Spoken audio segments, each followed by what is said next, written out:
नमस्कार, आप देख रहे हैं वेब समाचार। मैं अक्षयदीप। इस वक्त हूँ पटना अशोक राजपथ में। पूरे विश्व में कोरोना वायरस का मार चल रहा था, पर इसी बीच कुछ सुंदर तस्वीरें हमें देखने को मिली।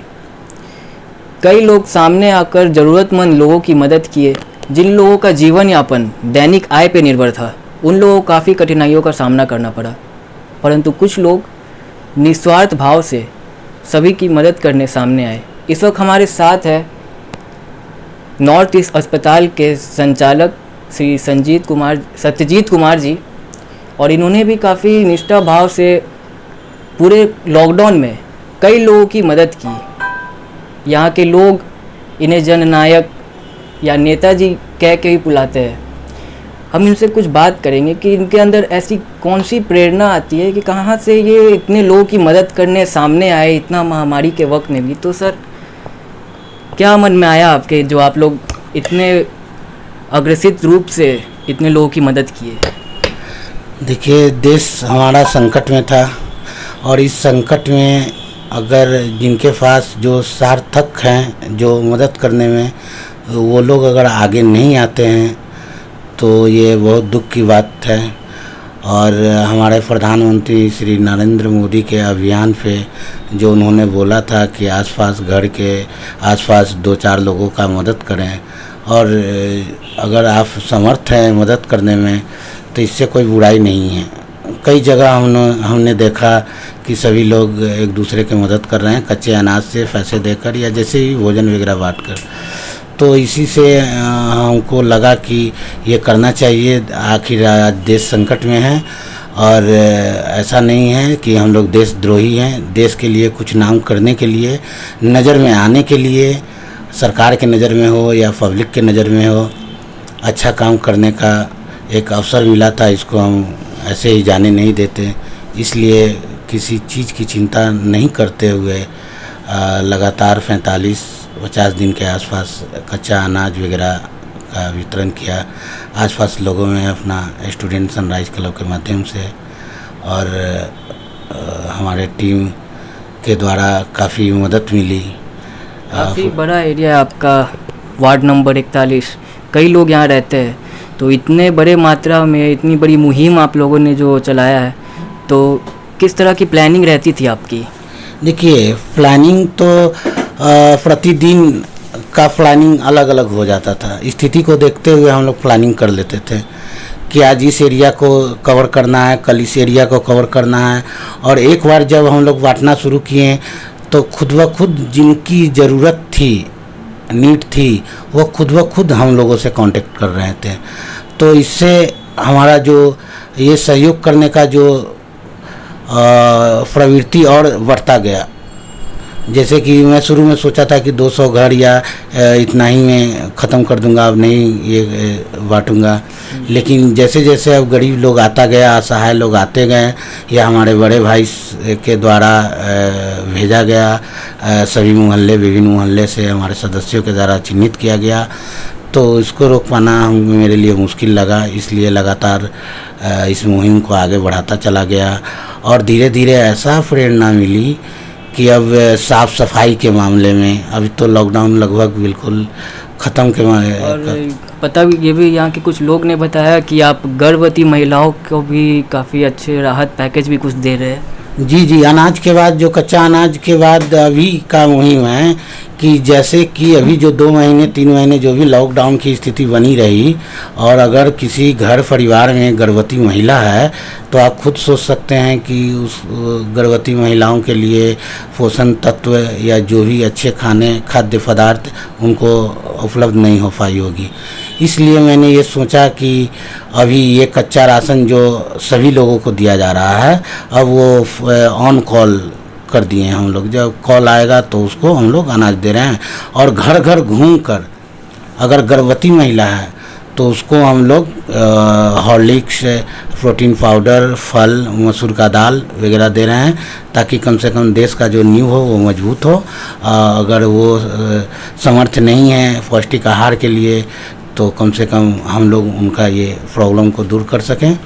और पौष्टिक आहार के साथ साथ मेरे मुहिम में ऐसा भी जोड़ा गया है कि अगर उनको बेटी होती है तो मैं अपने खर्च से उनका 2.5 लाख का इंश्योरेंस कराऊंगा।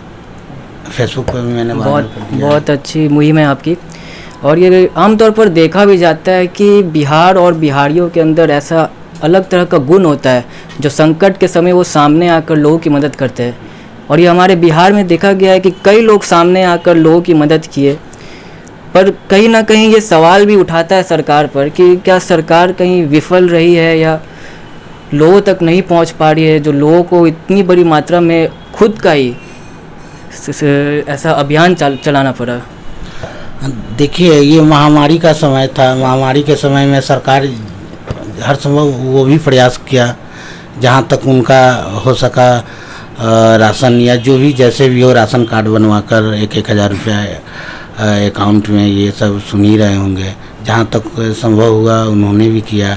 लेकिन बिहार एक भावनाओं का, संस्कृति का, एक आस्था का प्रदेश है और यहाँ के जितने भी लोग हैं कम से कम भावनाओं से जुड़े हुए हैं एक दूसरे से। अब हिंदू, मुस्लिम, सिख, ईसाई ये सब की बातें छोड़ दीजिए इसमें, और भावनाओं से जुड़ने के कारण ही ऐसा प्रयास लोगों के द्वारा किया गया और उससे प्रेरित होकर हम लोग भी ऐसा प्रयास किए और आगे ये मेरा चलता ही रहेगा, रुकेगा नहीं। अभी गर्भवती को दे रहे हैं, साफ़ सफाई करवा रहे हैं, सैनिटाइज करवा रहे हैं सभी जगह। आज ही सुबह में सैनिटाइज करवाएं और थर्मल स्कैनिंग के द्वारा लोगों में जागरूकता का अभियान ये फैला रहे हैं। एक और प्रश्न है कि लॉकडाउन के कारण जितने भी प्रवासी मजदूर बाहर फंसे हुए थे, अब सबका बिहार में आना सबका शुरू हो चुका है। कई प्रवासी मजदूर, अगर संख्या की बात की जाए तो 10 लाख के करीब प्रवासी मजदूर आ चुके हैं और कई आने वाले हैं। तो उन लोगों को सरकार के नज़र से अगर आप देखें तो उन लोगों को रोज़गार कैसे उपलब्ध कराया जाएगा, इस पर आपकी क्या राय है? रोज़गार उपलब्ध कराने के संबंध में जितने भी अभी फैक्ट्रियां बंद हैं, आप देख ही रहे हैं, फैक्ट्रियां 16, 17, 18 फैक्ट्री बंद है। और दूसरी ये जो शराबबंदी है उससे भी बेरोजगारी बढ़ रहा है। शराबबंदी हटा देनी चाहिए सरकार को। देखिए, कुछ नियम रखना चाहिए, हटाना नहीं चाहिए, रखना भी नहीं चाहिए, लेकिन एक सूचीबद्ध तरीके से, एक निर्णायक तरीके से सरकार को ये कदम उठाना चाहिए। शराब ओपन कर देना चाहिए और कुछ नियम, कानून, कायदे होनी चाहिए। जी जी जी, जिससे बेरोजगारी भी दूर होगी, राजस्व की प्राप्ति भी होगी और हमको लगता है कि इससे शराब से 25% बेरोजगारी शॉर्ट कर जाएगी। जी, ऐसा देखा भी गया है कि लॉकडाउन के दौरान ही और बाकी राज्यों में शराब की दुकानें वगैरह खोली गई तो उससे अच्छे मात्रा में रेवेन्यू सरकारों को मिली। तो ये राय आपकी अच्छी है। और एक और बात ये भी है कि बुद्धिजीवी वर्ग के लोगों का बाहरी राज्यों में काफ़ी तेज़ी मात्रा से पलायन किया गया है। जैसे कि आप देख सकते हैं कि जितने भी होनहार स्टूडेंट थे, इंजीनियर, डॉक्टर, मज़दूरों की बात अगर हटा दी जाए तो उस वर्ग के लोगों का भी दूसरे राज्य में पलायन हुआ। इससे हमारे राज्य को किस तरह से घाटा हो रहा है?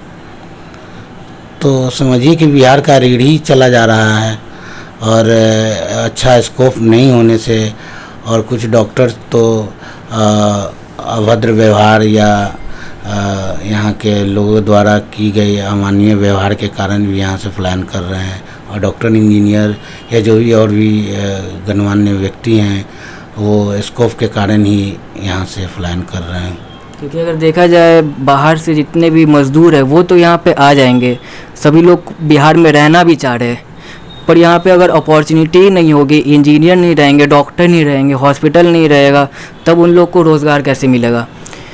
तो इस पर आप सरकार से किस तरह की उम्मीद रख रहे हैं? देखिए, सरकार से उम्मीद रखना, ये सभी लोगों को अपने दिल से ये सजग होना ज़रूरी है। सरकार से कोई उम्मीद नहीं रखना है, हम भला तो सब भला। इसमें सभी लोगों को एकजुटता दिखानी चाहिए, ऐसा नहीं होना चाहिए। अगर पलायन करते हैं तो ये सरकार की कमी है और हम ऐसा नहीं चाहते हैं कि बिहार में ऐसा हो। जो भी थोड़ा सा बचा हुआ है, डॉक्टर्स हैं, इंजीनियर हैं या जो भी पदाधिकारी या जैसा भी पढ़े लिखे गणमान्य लोग हैं, उनका पलायन होना बिहार के लिए खतरे का संकेत है। चलिए, बहुत बहुत धन्यवाद। और ये भी देखा गया है कि आपने जिस तरह से ये मुहिम चलाया, कई लोग आपको देख के प्रभावित हुए और कई लोग अपना अपना मुहिम स्टार्ट किए, वो लोग भी लोगों की मदद करने सामने आए। तो इसके लिए भी मेरे तरफ से धन्यवाद। और लोगों की जो आप प्रेरणा दे रहे लोगों को, वो भी बहुत अच्छी बात है। और ऐसे ही अगर हमारे बिहार में ऐसे लोग हैं जो इस मुसीबत के घड़ी में लोगों की मदद करने सामने आते हैं, और इन्हीं लोगों से हमारा बिहार बनता है, क्योंकि बिहार बिहारियों से ही बनता है। और भी खबरों के लिए बने रहे हमारे चैनल के साथ। धन्यवाद।